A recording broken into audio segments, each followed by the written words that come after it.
قرآن مجید کے 16ویں پارے میں آج آیت نمبر 83 سے 110 تک کا جو تذکرہ ہے وہ حضرت ذوالقرنین رضی اللہ تعالیٰ عنہ۔ اللہ تعالیٰ نے انہیں زمین میں اقتدار دیا تھا۔ 4 لوگ دنیا میں ایسے ہو چکے ہیں جنہیں اللہ تبارک و تعالیٰ نے پوری دنیا میں اقتدار دیا، ایک وقت میں پوری دنیا کا ایک ہی بادشاہ۔ 2 مسلمان تھے، 2 کافر۔ مسلمانوں میں حضرت سلیمان علیہ السلام اور جناب ذوالقرنین علیہ السلام، اور کافروں میں بخت نصر اور نمرود۔ یہ 2 لوگ ہیں جنہیں اللہ نے پوری دنیا میں اقتدار دیا، اور پھر اس کے بعد آنے والے وقت میں اللہ تعالیٰ امام مہدی کو سارا اقتدار عطا فرمائے گا پوری دنیا کا۔ حضرت ذوالقرنین کے بارے میں 2 روایات ہیں، ایک تو یہ ہے کہ وہ نبی تھے اور ایک یہ ہے کہ نہیں وہ ولی تھے، لیکن مجھے حضرت مولا علی شیر خدا رضی اللہ تعالیٰ عنہ کا قول ملا ہے جس میں آپ نے فرمایا کہ نہیں وہ نبی نہیں تھے، تو اس لیے میرا نظریہ یہی ہے کہ وہ اللہ کے ایک نیک بندے تھے۔ اللہ نے انہیں پوری زمین میں اقتدار دیا۔ وہ ایک مہم پہ نکلے، ان کا ارادہ بنا کہ میں ذرا دنیا کا چکر لگاؤں، تو انہوں نے سفر شروع کیا کہ میں دیکھوں ذرا سورج غروب کہاں ہوتا ہے۔ تو فرماتے میں پہنچا، بڑا گیا، لیکن میں اس مقام تک پہنچ گیا جہاں سورج غروب ہوتا ہے، تو پھر میں نے دیکھا کہ ایک سیاہ کنواں ہے جس کے اندر جا کے وہ چھپ گیا ہے، لیکن رب کریم کی اس حقیقت تک میں پہنچ سکا نہیں۔ پھر آپ فرماتے ہیں کہ میں آگے نکلا تو مجھے ایک قوم کے بارے میں بتلایا گیا جو بڑی خونخوار قوم تھی، بڑی خونخوار، اس کو یاجوج اور ماجوج کہا جاتا ہے۔ یہ قوم اتنی خونخوار تھی کہ یہ درندوں کو بھی کھا جایا کرتی تھی، اتنے لمبے چوڑے ان کے قد تھے، اتنے زیادہ طاقتور تھے کہ سانپ اور بچھو بھی کھا جاتے تھے۔ یہ نکلا کرتے تھے سبزے کے دنوں میں تو ساری کھیتیاں اجاڑ جاتے تھے، ہر چیز تباہ کر جاتے تھے، حتیٰ کہ انسانوں تک کو کھا جاتے تھے۔ تو حضرت ذوالقرنین جب وہاں پہنچے، اللہ تبارک و تعالیٰ نے انہیں ان مظلوم لوگوں کا مددگار بنایا جن پر یاجوج اور ماجوج کی قوم ظلم کرتی تھی۔ انہوں نے آپ سے کہا کہ حضور مہربانی فرمائیں، اس قوم سے تو ہماری جان چھڑائیں۔ آپ نے فرمایا تم میری مدد کرو۔ انہوں نے کہا حضور کس طرح؟ فرمایا بس جسمانی طور پر میری مدد کرو۔ تو آپ نے پھر وہاں ایک دیوار بنائی، ایک دیوار، لوہا کاٹ کر، سیسا پگھلا کر، پتھر ڈال کر ایک بڑی موٹی تازی دیوار بنائی، اور اتنی اونچی بنائی، اور پھر اس کے چاروں جانب آگ جلائی تاکہ وہ لوہا اس طرح پگھل جائے کہ وہ دیواروں کے ساتھ چپک جائے، تاکہ کوئی آدمی پیر رکھنا چاہے تو پیر رکھ کے اس پہ چڑھ نہ سکے۔ آپ نے وہ دیوار بنائی۔ اب اس قوم کا حال یہ ہوا کہ وہ اس کے اندر قید ہیں، وہ صبح جب اٹھتے ہیں تو اس کو توڑنا شروع کرتے ہیں، توڑتے رہتے ہیں، تو جب شام ہوتی ہے تو ان میں سے ہر روز ایک شخص کہتا ہے اتنی رہنے دو، باقی کل کریں گے۔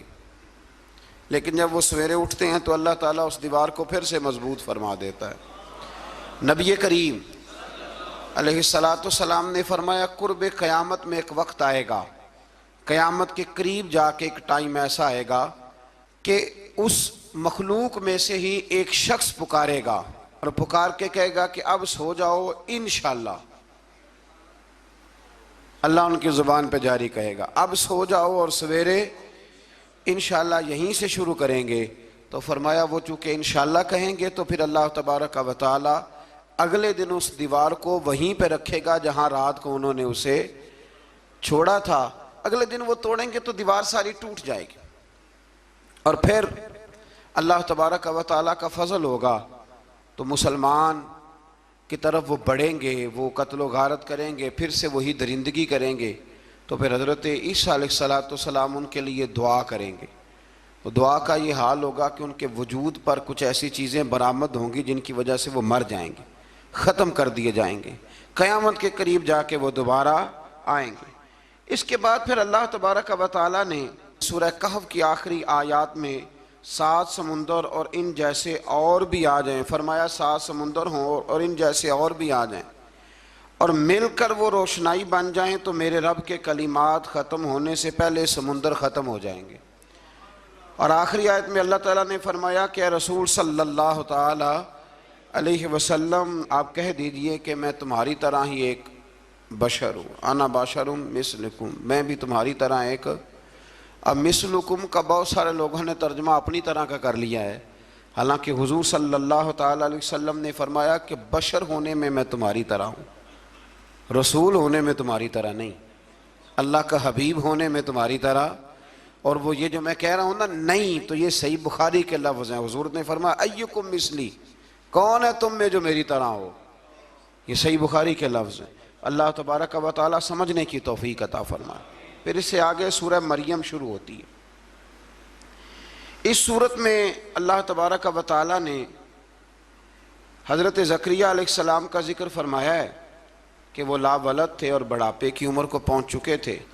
انہوں نے اللہ تعالیٰ سے اولاد کی دعا کی جو ان کا اور آل یعقوب کا وارث ہو، تو اللہ تعالیٰ نے انہیں بیٹے کی بشارت عطا فرمائی جس کا نام انہوں نے یحییٰ رکھا، بلکہ یہ نام انہوں نے پہلے سے رکھ لیا تھا، یہ یحییٰ نام انہوں نے پہلے سے رکھ لیا تھا۔ مجھے اب لوگ کس سینس میں مسئلہ پوچھتے ہیں یہ نہیں مجھے بتا، لیکن مجھ سے ایک دوست نے کچھ دن پہلے پوچھا کہ پیدائش سے پہلے بچے کا نام رکھنا جائز ہے، تو میں نے انہیں کہا کہ ہاں، آپ سورہ مریم پڑھیں گے تو آپ کو اندازہ ہوگا کہ حضرت زکریا نے بیٹے کا نام پہلے ہی رکھ دیا تھا، کیونکہ انہیں یقین کامل تھا کہ رب کریم مجھے بیٹا ہی عطا فرمائے گا۔ تو حضرت یحییٰ علیہ السلام کو اللہ تعالیٰ نے بچپن میں ہی نبوت عطا کی اور کتاب دی۔ ان کے اوصاف یہ بیان کیے کہ وہ پاکیزہ اور متقی تھے، ماں باپ کے ساتھ نیکی کرنے والے تھے اور سرکش نہیں تھے۔ ان پر سلام ہو جب وہ پیدا ہوئے، اور ان پر سلام ہو جب ان کی وفات ہوئی، اور قیامت کے دن جب انہیں اٹھایا جائے گا۔ اس سے معلوم ہوا کہ نبی کریم علیہ السلام پر یا کسی بھی نبی پر سلام بھیجنا، اور اس دن پر سلام بھیجنا جس دن اللہ تعالیٰ نے انہیں پیدا فرمایا ہے، یہ قرآن مجید سے ثابت ہے۔ یعنی آپ یہ کہہ سکتے ہیں کہ جس سہانی گھڑی چمکا طیبہ کا چاند، اس دل افروز ساعت پہ، دل افروز ساعت پہ تو یہ عین قرآن مجید ہے کہ جس دن وہ پیدا ہوئے اس دن ان پر سلام۔ اللہ تعالیٰ سمجھنے کی توفیق عطا فرمائے۔ پھر اس سے آگے چل کر حضرت مریم سلام اللہ علیہا کا ذکر ہے کہ ان کے پاس فرشتہ آیا۔ ہم تیسرے پارے میں بھی ان کا ذکر پڑھ آئے، پھر ایک آدھ اور جگہ پہ بھی اشارتاً کنایتاً ان کا تذکر آیا کہ ان کے پاس فرشتہ انسانی شکل میں آیا، اور فرشتے نے آ کے کہا کہ میں آپ کو بیٹے کی بشارت دینے آیا ہوں۔ کہنے لگی میرے پاس کیسے بیٹا آئے گا، مجھے تو کسی مرد نے چھوا ہی نہیں۔ تو فرمایا رب ایسے ہی کرتا ہے جب وہ کسی کام کا ارادہ فرما لیتا ہے۔ تو حضرت مریم کے ہاں اللہ تبارک و تعالیٰ نے حضرت عیسیٰ علیہ السلام کی ولادت فرمائی۔ حضرت عیسیٰ بغیر باپ کے پیدا ہوئے، اور حضرت آدم علیہ السلام غیر ماں باپ کے پیدا ہوئے، تو یہ اللہ کی قدرت کی نشانی ہے۔ اب حضرت عیسیٰ علیہ السلام کی جب ولادت ہوئی تو یہ آپ کا معجزہ اور حضرت مریم کی کرامت سامنے آئی کہ آپ ایک خشک کھجور کے نیچے بیٹھی تو اللہ تعالیٰ نے اسے سرسبز و شاداب کر دیا، اور آپ اس کو ہلاتی تھی تو وہ کھجوریں گرتی تھی۔ بڑی پریشان تھی آپ کے قوم کے سامنے کیا منہ لے کے جاؤں گی، لوگ کیا کہیں گے۔ لوگوں کے لیے الزام لگانا، پروپیگنڈا کرنا بڑا ہی آسان کام ہے۔ دو ہی تو کام دنیا میں آسان ہے، ایک بدگمانی کرنا اور ایک غیبت کرنا، اور اتنا مزیدار کام ہے کہ آپ ساری دیہڑی کرائیں، کوئی بندہ تھکنے کو تیار، معاذ اللہ ثم معاذ اللہ، سارا دن۔ اور اگر آپ کہیں کہ اللہ کا ذکر کرو، تسبیح لے لو، صرف 500 دفعہ درود شریف پڑھ لو، تو پھر کیا بنے گا، کام یاد آ جائے گا، بہت سارے لوگوں نکل لیں گے۔ کبھی کبھی کچھ چیزیں بڑی یاد رہ جاتی ہیں۔ ایک شاعر نے ایک شعر کہا تھا، میری تھوڑی سی شعری ذوق ہے تو مجھے دلچسپی ہے، رہ جاتی ہیں کچھ باتیں ذہن میں۔ ایک دفعہ ہمارے ایک دوست کے بارے میں کچھ پراپیگنڈا ہونے لگا، تو میں نے انہیں ایک شعر لکھ کے بھیجا، مجھے یاد تھا، میں نے ایک شعر لکھا۔ کسی شاعر نے کہا تھا کہ مخلوق تو فنکار ہے اس درجہ کے پل بھر میں، سنگے در کعبہ سے بھی اصنام تراشے۔ کعبے کے اندر سے مٹی لے کے لوگ بت بنا لیتے ہیں اور اللہ کا شریک بناتے ہیں۔ تو کہنے لگا شاعر کہ مخلوق تو فنکار ہے اس درجہ کے پل بھر میں، سنگے در کعبہ سے بھی اصنام تراشے۔ تم کون ہو کیا چیز ہے داغ کبابی، لوگوں نے تو مریم پہ بھی الزام تراشے۔ لوگ تو منٹ لگاتے ہیں، وہ جو رہی مسجد میں، پلی مسجد میں، لوگوں نے الزام لگانے کا وقت آیا تو الزام لگا دیا، سید عائشہ صدیقہ پہ لگا دیا، صدیق کی بیٹی اور صدیقہ۔ آپ سوچ سکتے ہیں کہ لوگ کہاں تک جاتے ہیں اور باتیں کہاں تک پہنچتی ہیں۔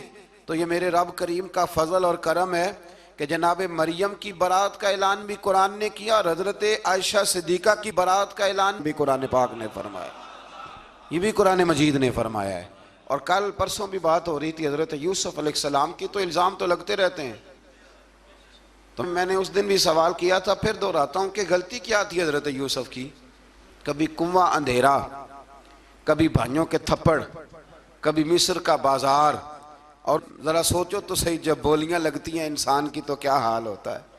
اور پھر ذرا یہ بھی تو دیکھو نا کہ جب زلیخا نے الزام لگایا تو پھر کیا حال ہے، اور پھر 12 سال کی جیل پر رب فرماتے ہیں شانیں میں نے یوسف کو ہی عطا فرمائی ہیں۔ تو حضرت مریم سلام اللہ علیہا جب وہ بیٹا لے کے گئی ان کے پاس تو انہوں نے کہا یہ کہاں سے آ گیا؟ تو آپ فرمانے لگی میں نے تو چپ کا روزہ رکھا ہوا ہے، اسی سے پوچھ لو یہ کہاں سے آیا ہے، یہی بتائے گا۔ پنگوڑے میں تھے حضرت عیسیٰ علیہ السلام، پنگوڑے میں، تو قرآن مجید کہتا ہے کہنے لگے قال انی عبد اللہ، حضرت عیسیٰ بولے اور بول کے کہنے لگے میں اللہ کا بندہ ہوں، اور آتانی الکتاب، خالی نہیں آیا، کتاب ساتھ لے کے آیا ہوں، وجعلنی نبیا، اور اس نے مجھے نبی بنا کے بھیجا ہے۔ تو حضرت عیسیٰ علیہ السلام پنگوڑے میں ہیں تو کلام فرما رہے ہیں، اپنے نبی ہونے کا اعلان فرما رہے ہیں۔ اب اس بندے کے قریب جا کے اس سے سوال کرنے کو دل نہیں کرتا جو نبی پاک کے بارے میں کہتا ہے 40 سال کے بعد نبی بنے۔ یہاں پنگوڑے میں حضرت عیسیٰ کلام کریں، پنگوڑے میں، اور وہ پنگوڑے میں کہے میں نبی ہوں، اور تو اپنے رسول کے بارے میں یہ کہے کہ بکریاں چرا رہے تھے تو معاذ اللہ انہیں پتہ ہی نہیں تھا کہ میں نبی بن جاؤں گا۔ ایسی کوئی بات نہیں۔ اعلیٰ حضرت فرماتے ہیں اللہ اللہ وہ بچپنے کی پھبن، یعنی بچپن میں بھی رنگ ڈھنگ نرالے تھے میرے رسول کی۔ اللہ اللہ وہ بچپنے کی پھبن، اس خدا بھاتی صورت پہ لاکھوں سلام، اس خدا بھاتی صورت پہ۔ اور مرحوم اعظم چشتی نے بھی ایک جملہ بڑا خوبصورت کہا ہے، اس نے کہا تیری حیات پاک کا ہر لمحہ پیغمبر لگے، تیری حیات پاک کا ہر لمحہ پیغمبر لگے۔ پھر اس سے آگے آیت نمبر 41 سے ایک بار پھر حضرت ابراہیم علیہ السلام کا ذکر ہے کہ وہ بہت سچے نبی تھے، انہوں نے اپنے چچا کو بے جان بتوں کی عبادت سے روکا، عذاب الہی سے ڈرایا۔ اس نے کہا کہ آپ ہمیں ہمارے خداؤں سے پھیرنا چاہتے ہیں، اس سے رک جائیں ورنہ ہم آپ کو سنسار کر دیں گے۔ ابراہیم علیہ السلام نے کہا کہ میں آپ کے لیے اپنے رب سے استغفار کرتا رہوں گا، وہ مجھ پر بہت مہربان ہے۔ تو اللہ تبارک و تعالیٰ نے انہیں اسحاق علیہ السلام بیٹے اور یعقوب علیہ السلام پوتے کی بشارت دی، اور یہ بھی فرمایا کہ یہ دونوں نبی بھی ہوں گے۔ پھر آیت نمبر 51 سے لے کر 58 تک مختلف انبیاء کا ذکر ہے۔ اللہ تعالیٰ نے اس میں فرمایا کہ حضرت موسیٰ کو برگزیدہ رسول، نبی اور اللہ کا رازدار کہا گیا، اور حضرت ہارون کی نبوت کا بیان بھی ہوا، اور حضرت اسماعیل کو وعدے کے سچے، نماز اور زکوٰۃ کا حکم دینے والے رسول اور نبی اور اللہ کا پسندیدہ قرار دیا گیا۔ ادریس علیہ السلام کو صدیق نبی قرار دیتے ہوئے فرمایا کہ ہم نے ان کو بلند جگہ پہ بٹھایا ہے۔ کہاں ہے ادریس علیہ السلام؟ چوتھے آسمان میں بھی، اور جنت کا قول بھی ہے۔ دو روایتیں ان کے بارے میں ملتی ہیں، ایک تو یہ ہے کہ وہ حضرت ملک الموت سے ایک دفعہ کہنے لگے تو میرا یار نہیں بن جاتا؟ اللہ ہی بھلا کرے۔ حضرت اسرائیل کو کہنے لگے دوست بن جو، بن جاتے ہیں، دوستی ہو گئی۔ فرمانے لگے یار موت کا ذائقہ کیسے چکھاتا ہے؟ کہنے لگا میں آپ کو چکھا دیتا ہوں۔ آپ کو موت کا ذائقہ چکھایا اور دوبارہ پھر روح ڈال دی، آپ اٹھ کے بیٹھ گئے۔ کہنے لگے دوزخ تو دکھا، نے وہ بھی دکھا دی۔ فرمایا جنت تو دکھا، جنت بھی دکھائی۔ تو کہنے لگا واپس چلیں، فرمانے لگے اب تو نہیں جانا۔ کیوں؟ فرمایا رب فرماتا ہے ہم فیہ خالدون، جو جنت میں آئے گا یہیں رہے گا۔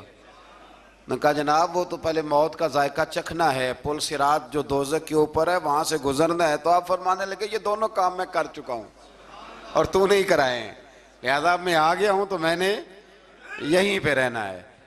اب حضرت ملک الموت علیہ السلام نے عرض کی مالک یہ تیرا بندہ، فرمایا تیری دوست بھی اس کے ساتھ لگی تھی تو میری توفیق سے ہی لگی تھی، اور یہ یہاں تک آئے بھی میری توفیق سے ہی ہے، میرا ارادہ بن گیا انہیں یہاں رکھنے کا، میری طلب بھی تو تیرے کرم کا صدقہ ہے، میری طلب بھی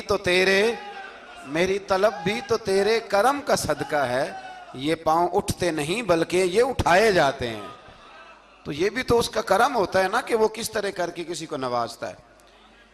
آیت نمبر 59 میں اللہ تعالیٰ کے فرما بردار اور سرکش بندوں کے احوال اور جو ان کے آخرت میں احوال ہوں گے ان کا ذکر کیا گیا ہے۔ آیت نمبر 66 میں بتایا گیا ہے کہ منکرین آخرت حیات بعد الموت کے بارے میں ہمیشہ شک میں مبتلا رہے، انہیں یقین ہونا چاہیے کہ مرنے کے بعد دوبارہ وہی خالق زندہ کرے گا جس نے پہلی بار بغیر کسی نام و نشان کے پیدا کیا۔ آیت نمبر 76 میں بتایا کہ جو لوگ گمراہی میں مبتلا ہیں ان کے ابتلا میں اضافے کے لیے مہلت کی مدت بڑھا دی جاتی ہے، اور جو ہدایت یافتہ ہیں ان کو مزید استقامت نصیب ہوتی ہے۔ اللہ کے ہاں ثواب اور انجام خیر کے اعتبار سے باقی رہنے والی نیکیاں سب سے زیادہ بہتر، ایسی نیکیاں کریں جو باقی رہیں ہمیشہ، کیا کہتے ہیں؟ صدقہ جاریہ۔ آیت نمبر 81 میں فرمایا کہ مشرکین اس امید پر اللہ کے سوا معبودان باطل کی عبادت کرتے ہیں کہ مشکل میں ان کی مدد کریں گے، فرمایا ہرگز نہیں، وہ ان کے دشمن بن کے عبادت کا انکار کریں گے۔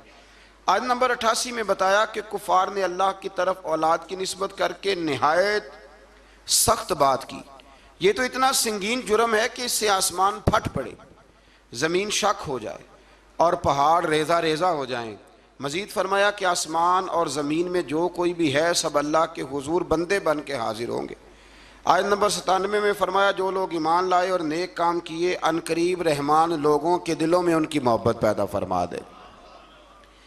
یہ جو شرک والا معاملہ ہے نا، یہ بڑا سادہ سا ہے۔ کچھ لوگ آج نئے فلسفی اٹھے ہیں تو وہ کچھ عجیب و غریب سی باتیں دہریوں جیسی کرنے لگے ہیں، اور بعض مضامین ہم دیکھتے ہیں تازے جو چھپتے ہیں ان کے اندر بھی وہ اشارتاً کنایاتاً مذہب کی بنیاد پر تقسیم نہیں ہونی چاہیے، انسان بحیثیت انسان قابل تکریم ہے۔ تو ایک بات سمجھ لیں کہ جو مکان کی رجسٹری آپ کے نام ہے اگر کوئی اور دعویٰ کرے اس کا تو آپ کو برداشت ہے؟ یہ ہو نہیں نہ سکتا میاں، ملک میں وزیر کئی ہو سکتے ہیں پر وزیر اعظم ایک ہوتا ہے، اس کو سمجھ لیں۔ تو جب اللہ کی توحید میں کو کسی کو شریک ٹھہراتا ہے تو بہت بڑا جرم کرتا ہے، وہ بہت بڑا جرم کرتا ہے۔ یوں سمجھ لیں کہ جیسے آپ کی 5 مرلے کی زمین پہ کوئی آ کے قبضہ کرے، اسے مار دینے کو دل کرتا ہے۔ اس لیے یہ ساری زمین رب کریم کی ہے، آسمان و زمین کا خالق اور مالک۔ تو شرک ناپسندیدہ بات، ناپسندیدہ۔ سورہ طٰہٰ شروع ہوتی ہے، اس سورہ طٰہٰ میں نبی پاک صلی اللہ تعالیٰ علیہ وسلم کو رب کریم نے فرمایا کہ محبوب قرآن اس لیے نازل نہیں کیا تھا کہ آپ مشقت میں پڑ جائیں۔ نبی کریم لمبی لمبی نمازیں پڑھتے تھے، لمبی لمبی، تو قرآن مجید نے کہا طٰہٰ ما انزلنا علیک القرآن لتشقیٰ، محبوب قرآن اس لیے نازل نہیں کیا کہ آپ مشقت میں پڑ جائیں۔ حضور لوگوں کو بڑی جد و جہد کے ساتھ دین کی طرف بلاتے تھے، تو کہا محبوب قرآن اس لیے نازل نہیں کیا تھا کہ آپ مشقت میں پڑ جائیں، آپ تو مشقت کرنے لگ گئے۔ وہ یا رب اپنے محبوب کو کہہ رہا ہے، جیسے سورہ مزمل میں بات ہوئی نا کہ محبوب تھوڑا آرام بھی فرما لیا کر، محبوب تھوڑا آرام بھی فرمائے۔ پھر فرمایا کہ یہ قرآن نصیحت کے لیے نازل ہوا ہے، اور اللہ ظاہر و باطن سب کو جانتا ہے، اور وہ وحدہ لا شریک ہے، اور سارے اچھے نام اسی کے ہیں۔ آیت نمبر 10 میں فرمایا کہ مدین سے واپسی کے سفر کے دوران موسیٰ علیہ السلام اس واقعے کا بیان کیا کہ وہ اپنی جگہ پر رکے ہوئے تھے، تو وہیں انہیں غیب سے ندا آئی کہ موسیٰ میں آپ کا رب ہوں، آپ وادی مقدس میں ہیں تو ادباً اپنے جوتے اتار دیجئے، میں نے آپ کو چن لیا ہے، میرے پیغام وحی کو توجہ سے سنیے، میں اللہ وحدہ لا شریک ہوں، میری بندگی کیجیے، میری یاد کے لیے نماز قائم کیجیے، قیامت آنے والی ہے، اسی کی طرف آپ توجہ فرمائیے۔ اسی موقع پر آپ کو جو معجزات عطا کیے گئے ان کا بھی ذکر ہے، اور وہ ہم پیچھے بہت ساری جگہوں پہ اس کا ذکر کر آئے کہ اللہ تعالیٰ نے ان کو ایک ایسا عصا عطا فرمایا تھا کہ وہ ایک دم میں ہی بہت بڑا اژدہا بن جایا کرتا تھا، اور پھر حضرت سیدنا موسیٰ علیہ السلام اپنا ہاتھ گریبان میں ڈال کے نکالتے تھے تو آفتاب کی طرح روشن ہو جاتا تھا۔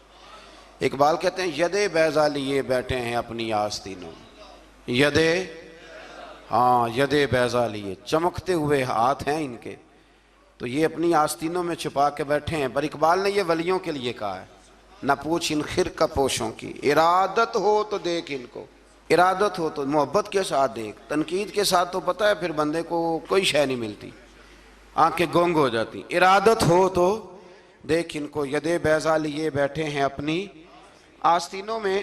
پھر اللہ تعالیٰ نے نا حضرت موسیٰ علیہ السلام کو حکم دیا تھا کہ فرعون کو دعوت دیں، تو حضرت موسیٰ نے دعا مانگی جو آیت نمبر 25 اور 28 میں موجود ہے، رب اشرح لی صدری ویسر لی امری واحلل عقدۃ من لسانی یفقہوا قولی، اے میرے رب میرے لیے میرا سینہ کھول دے، میرے لیے میرا کام آسان کر دے، میری زبان کی گرہ کھول دے تاکہ وہ لوگ میری بات کو سمجھ سکیں۔ یہ آپ نے دعا فرمائی، اور آگے جا کے مزید آپ نے التجا کی کہ میرے خاندان میں سے میرے بھائی ہارون کو اس مشن میں میرا وزیر بنا دے تاکہ مجھے تقویت ملے، اور اسے میرا شریک کار بنا دیجیے۔ اللہ تعالیٰ نے ان کی اس دعا کو قبول فرما لیا۔ آیت نمبر 38 سے حضرت موسیٰ علیہ السلام کی پیدائش کا ذکر ہوتا ہے، اور یہ تقریباً آیت نمبر 76 تک چلتا ہے۔ واقعہ آپ نے پہلے بھی سنا ہوا ہے، اپنے لفظوں میں میں بھی عرض کیے دیتا ہوں۔ فرعون کو اس نے وہ خواب دیکھ لیا تھا کہ ایک ستارہ اٹھے گا اور پھر وہ گرے گا تو میری ساری سلطنت کو تباہ کر دے گا۔ نجومیوں سے اس نے پوچھ لیا، اس نے کہا کہ ایک بچہ پیدا ہوگا جو تیری سلطنت کو تباہ کرے گا۔ چاہیے تو یہ تھا کہ وہ توبہ کرتا، لیکن اس نے کیا کیا کہ اس نے بچوں کو قتل کرانا شروع کیا۔ یذبحون ابناءکم، ذبح کرا دیتا تھا تمہارے بیٹوں کو، اور بچیوں کو وہ زندہ رکھتا تھا۔ اللہ تبارک و تعالیٰ کی قدرت دیکھیے، رب بڑا ہی کریم ہے۔ آپ یقین کریں مولا کے دینے کے انوکھے ہی انداز ہیں۔ یعنی حضرت موسیٰ کوہ طور کے پاس آگ لینے جائیں تو اللہ تبارک و تعالیٰ پہلی وحی فرما کے نبی بنا لے۔ بھائی حضرت یوسف کو کنویں میں ڈالیں تو رب وہاں سے نکال کے مصر کا حکمران بنا دے۔ وہ بڑا ہی بے نیاز ہے، مولا کے دینے کے انداز بڑے ہی انوکھے ہیں، وہ بڑے انوکھے انداز میں نوازتا ہے۔ تو حضرت موسیٰ جب پیدا ہوئے تو ان کی والدہ نے پتہ کیا کیا، ان کو ایک صندوق میں بند کر کے دریا میں بہا دیا۔ اب دریا میں بہتے جا رہے ہیں تو ماں تھی تو پریشان بھی ہو گئی، ان کی ہمشیرہ کو کہنے لگی ذرا دھیان رکھنا کدھر جاتے ہیں۔ حضرت موسیٰ علیہ السلام دریا میں بہتے بہتے نا فرعون نے نا دریا کے کنارے مکان بنایا ہوا تھا۔ آپ کو پتہ ہے بادشاہوں کا ذوق ہوتا ہے، آج کل ہمارے جو حکمران ہیں انہوں نے اس کا نام فارم ہاؤس رکھا ہوا ہے، میرا فارم ہاؤس، اور پرانے زمانے میں لوگ ڈیرا کہتے تھے۔ تو اس نے بھی اس طرح کا فارم ہاؤس بنایا ہوا تھا۔ وہاں پہ حضرت موسیٰ علیہ السلام تیرتے ہوئے تابوت کے اندر صندوق کے اندر جا رہے ہیں۔ فرعون اور ان کی بیوی حضرت آسیہ بے اولاد تھیں، بڑی تڑپ تھی بیٹے کی، وہ بھی وہاں کھڑی تھی۔ صندوق تیرتا ہوا آیا تو فرعون نے کہا کہ جاؤ پکڑ کے لاؤ دیکھو کیا ہے۔ جب وہ لے کے آئے نا تو آپ کی ہمشیرہ جو نگرانی کر رہی تھی پریشان ہو گئی کہ یہ تو اس کے ہاتھ لگ گئے، یہ تو اب مار ڈالے گا۔ لیکن جب خوبصورت اور چمکتا ہوا بچہ دیکھا تو بی بی آسیہ کہنے لگی یہ بنی اسرائیل کا ہے ہی نہیں، یہ تو پتہ نہیں کہاں سے بہتا ہوا یہاں آ گیا ہے، تم ایسے ہی چھوڑ، یہ پتہ نہیں کہاں سے، رکھ نہ لیں رکھ نہ لیں۔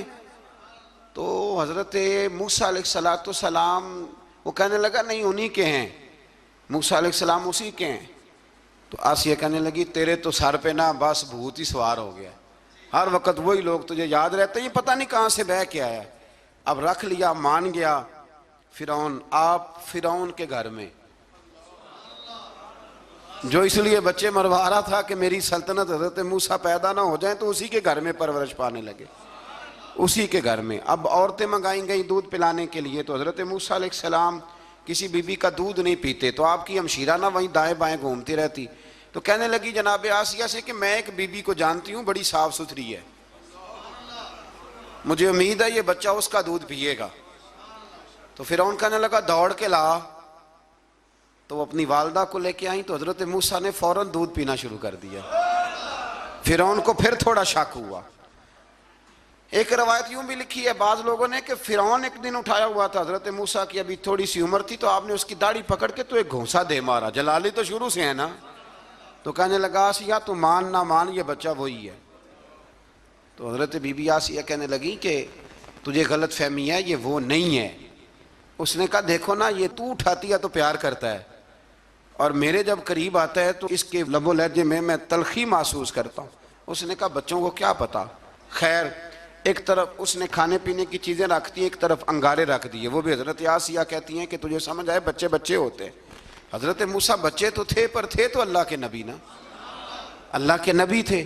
جب اس نے کہا نا یہ بچے ہیں، تو حضرت موسیٰ علیہ السلام بجائے انگاروں کی طرف جانے کے نبی تھے، وہ سیدھے کھانے پینے والی چیزوں کی طرف بڑھنے لگے۔ فرعون کہنے لگا اب بتا، اللہ تعالیٰ نے حضرت جبریل کو بھیجا، انہوں نے کہا ادھر نہیں جانا آپ ادھر جائیے، تو آپ آگ کی طرف گئے اور ایک کوئلہ اٹھا کے زبان پہ رکھ لیا۔ تو آسیہ کہنے لگی سمجھ آئی، بچے کو کیا پتا کدھر جانا ہے کدھر نہیں جانا، اگر وہ اتنا ہی خیال ہوتا وہی بچہ ہوتا تو آگ۔ اور بعض مفسرین نے لکھا ہے یہ جو حضرت موسیٰ دعا مانگتے تھے نا رب اشرح لی صدری ویسر لی امری، یہ وہ آگ کا انگارہ جب کوئلہ منہ میں رکھا تھا نا تو اس کی وجہ سے زبان میں کچھ لکنت آ گئی، تو آپ دعا کرتے تھے کہ یا اللہ میری زبان کی وہ بند گرا کھول دے تاکہ میں کھل کے فرعون کے سامنے بات کر سکوں۔ وہیں حضرت موسیٰ پلنے لگے، وہیں پلے، وہیں جوان ہوئے، وہیں اللہ نے ساری دولتیں دی، بہن بھی ملی، ماں بھی ملی، اور سارے عزیزوں کا پیار بھی ملا۔ اسی گھر کے اندر اللہ نے پرورش کر کے فرعون کے ظلم سے بنی اسرائیل کو نجات عطا فرمائی۔ آج نمبر 77 سے موسیٰ علیہ السلام کو حکم ہوا کہ راتوں رات بنی اسرائیل کو لے کے نکل جائیں۔ انہیں اللہ کی طرف سے یقین دلایا گیا کہ ان کے لیے سمندر میں خشک راستہ نکال لیا جائے گا۔ فرعون نے ان کا تعاقب کیا اور سمندر میں غرق کر دیے گئے۔ اس مقام پر اللہ تعالیٰ نے بنی اسرائیل پر اپنے احسانات کا ایک بار پھر ذکر فرمایا ہے۔ حضرت سعد بن ابی وقاص رضی اللہ تعالیٰ عنہ بھی ایک دن جہاد کے لیے نکلے تو رستے میں سمندر آ گیا۔ حضرت موسیٰ کی قوم کو نا سمندر نے رستہ دیا تھا، تو جناب سعد بن ابی وقاص سمندر کے کنارے کھڑے ہو کے اب وہ لوگ پوچھنے لگے حضور کیا کرنا ہے؟ فرمایا کرنا کیا ہے، ابھی دیکھیں کیا ہوتا ہے۔ تو فرمانے لگے وہ سمندر و دریا، اگر تو حضرت موسیٰ کی نافرمان قوم کو رستہ دیتا ہے تو ہم تو رسول اللہ کے فرما بردار غلام ہیں، ہمیں بھی رستہ دے۔ تو 12 رستے بن گئے دریا میں سے۔ جناب سعد بن ابی وقاص لشکر لے کے گزر گئے، باہر گئے تو ایک دفعہ پھر صحابہ کو یقین دلایا، فرمایا کسی کی کوئی چیز تو نہیں رہ گئی دریا میں؟ دشت تو دشت ہیں دریا بھی نہ چھوڑے ہم، بحر ظلمات میں دوڑا دیے۔ اب میں کیا کروں، علامہ اقبال نے ہر جگہ کلام لکھا ہے، ہر جگہ۔ آپ کو پتہ نا ایک صاحب مجھے بھی سمجھا رہے تھے، میں نے جمعے میں بھی وضاحت کی، کہنے لگے آپ اقبال کی بڑی تعریفیں کرتے ہیں۔ میں نے کہا مجبوری ہے، وہ کام ہی تعریفوں والے کرتے ہیں تو ہو جاتی ہیں، کیا کیا جائے، آمدام برسر مطلب۔ تو حضرت سعد بن ابی وقاص نے پوچھا کچھ رہ تو نہیں گیا؟ کہا جناب پیالہ رہ گیا میرا مٹی کا دریا میں۔ تو حضرت سعد بن ابی وقاص کہنے لگے کوئی مسئلہ نہیں، ہم رسول اللہ کے غلام ہیں، اور اس پر بڑی دلائل ہیں، وقت نہیں ہے آگے بڑھنا ہے۔ فرمایا او دریا، او ہمارا پیالہ تو واپس کر دے۔ تو ایک لہر آئی تو پیالہ بھی کنارے پہ پھینک گئی۔ تو اللہ تعالیٰ نے حضرت موسیٰ علیہ السلام کو کی قوم کو وہاں سے نجات دی۔ آیت نمبر 85 سے سامری کا ذکر ہے۔ سامری ایک جادوگر تھا۔ جب حضرت موسیٰ علیہ السلام تشریف لے گئے نا کوہ طور پہ، تو اس نے نا سونے کا ایک بچڑا بنا دیا تھا، اور اس کے منہ میں ایسی تاریں اس نے لگائی تھیں کہ جب ہوا چلتی تھی تو وہ تاریں بجتی تھیں، مفسرین نے لکھا ہے۔ تو بنی اسرائیل والوں کو یہ کہتا تھا دیکھو یہ بولتا ہے، تو بڑے کمزور ایمان کے لوگ تھے، اس طرف متوجہ ہو گئے، اس طرف متوجہ ہو گئے۔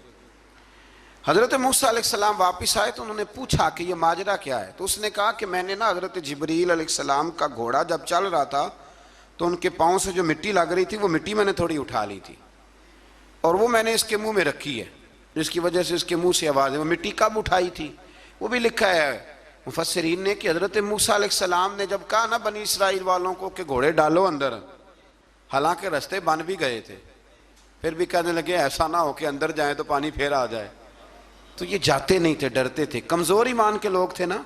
اصل مسئلہ نا اندر کا ہے۔ آپ یقین کریں یہ بڑی باکمال بات ہے، میں تو اس نتیجے پہ پہنچا ہوں تھوڑی سی زندگی گزار کے کہ یقین اگر مضبوط ہو نا تو انسان کی زندگی کا ہر کٹھن رستہ آسان ہو جاتا ہے۔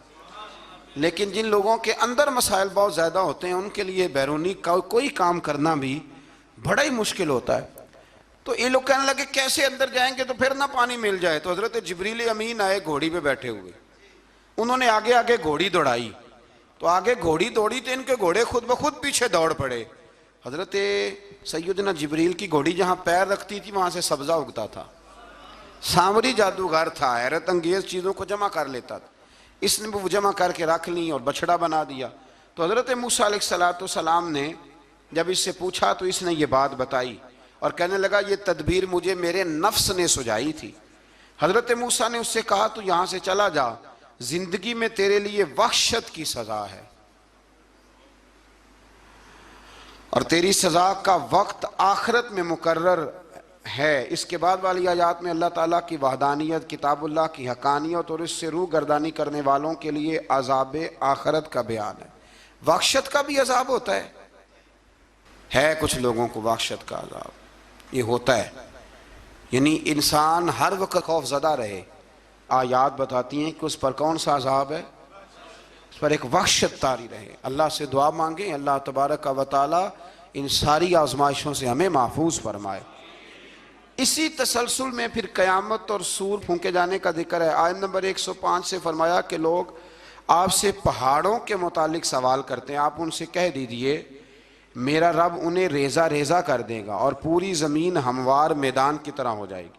آیت نمبر 109 میں قیامت کی ہولناکیوں کا ذکر ہوا اور فرمایا آج اللہ کی بارگاہ میں کسی کو مجال شفاعت نہیں ہوگی سوائے اس کے جسے وہ اذن شفاعت عطا کرے اور جس کے قول سے وہ راضی ہو۔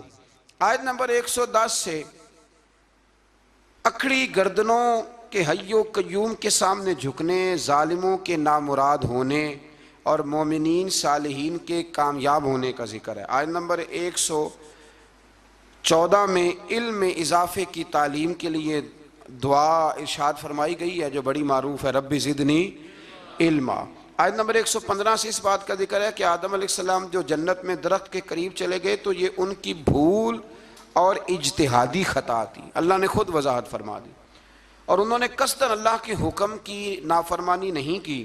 آدم علیہ السلام کو جنت میں داخل کر کے بتایا کہ یہاں نہ بھوک لاحق ہوگی، نہ بے لباسی ہوگی، نہ پیاس لگے گی، نہ ہی دھوپ کی تپش محسوس ہوگی، اور یہ کہ آپ اپنے دشمن شیطان کی چالوں سے بچے رہیں گے۔